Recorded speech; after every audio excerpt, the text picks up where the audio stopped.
parents adopted a new baby. He was ruining my life. Mom and Dad had been hinting at a surprise for weeks. Something special, something big, something that'll make all our lives better, Dad said. I hoped for a family vacation, or maybe a swimming pool. Instead, I got a brother. His name was Ian, only 8 months old. Dark hair, little eyes even darker. They'd adopted him through the same agency they'd used to adopt me. I hated him.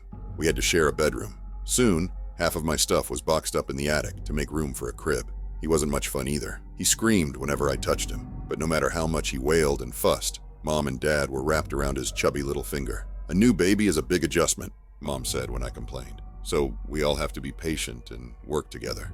I tried. I really did. But they couldn't see what I saw.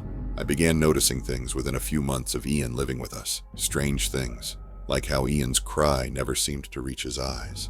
I can't recall a single tear ever wetting his cheeks, almost as if it was all for show. And he was strong enough to pull out a handful of my hair when I tried to give him a bath, howling all the while. I tried telling Mom and Dad that he was weird, but they chalked it up to jealousy. Their lives now revolved around Ian, with little time left for me. I finally discovered why late one night. I awoke at about 3 a.m. I glanced at Ian's crib, only to find it empty. I almost cried out for my parents, but the sound of their bedroom door creaking open stopped me. I poked my head around the corner, where I saw it. Ian, his head split open like a blooming flower. He sat atop my father's chest, his limbs jutting crookedly from his body. His tongue, now a long, wet rope of flesh, reached down my father's throat. He was feeding on them. I crept back to my bed, unsure of what to do, until the next evening. Mom and Dad needed a break. They decided I was old enough to babysit while they went to dinner in town. Once we were alone, I laid Ian in his crib. His little black eyes looked surprised when I laid the pillow over his face.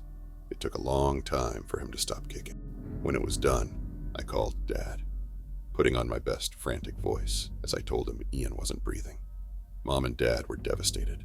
At the funeral, they both held me tight, sobbing that they were sorry. As I hugged them back, I almost pitied them. They didn't know what Ian was. They didn't know what I was. They didn't know that I'd been starving while Ian gorged. And they didn't know that I don't like to share.